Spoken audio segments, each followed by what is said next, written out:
time, share you guys my Philodendron Brazil. Ayan.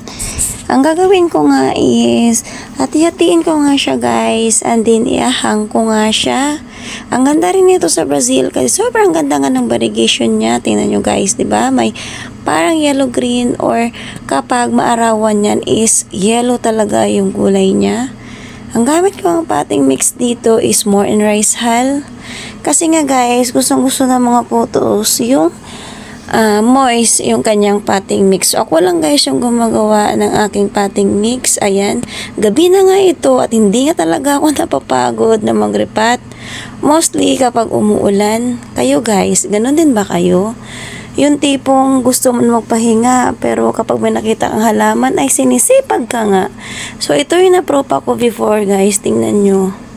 Sobrang lago na niya.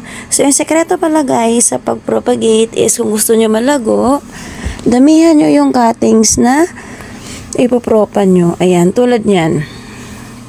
Yan sinasabi ko guys, sobrang ganda ng variegation niya oh. Basta maarawan siya, mas lalong gaganda. Kasi yung mga plants natin na may variegation is gustong-gusto nila yung morning sunlight. Ayan.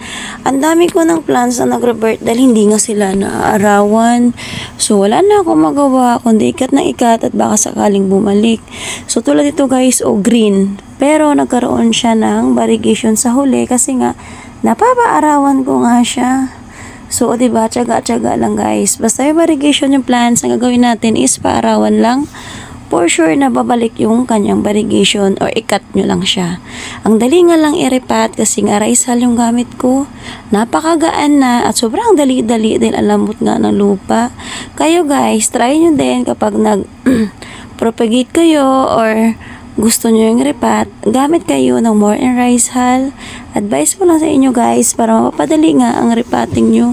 Mostly gustong-gusto din ng plants yung mixture niya kasi nga napaka-moist at diba matakaw nga sila sa tubig.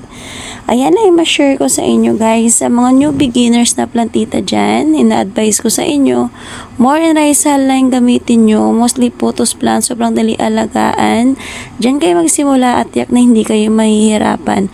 Natapos na ako guys. Ayan, isasabit ko na ito sa harapan ng bahay. Yan. Tapos na nga ako at didiligan ko yan guys bukas na. Maraming salamat. Bye!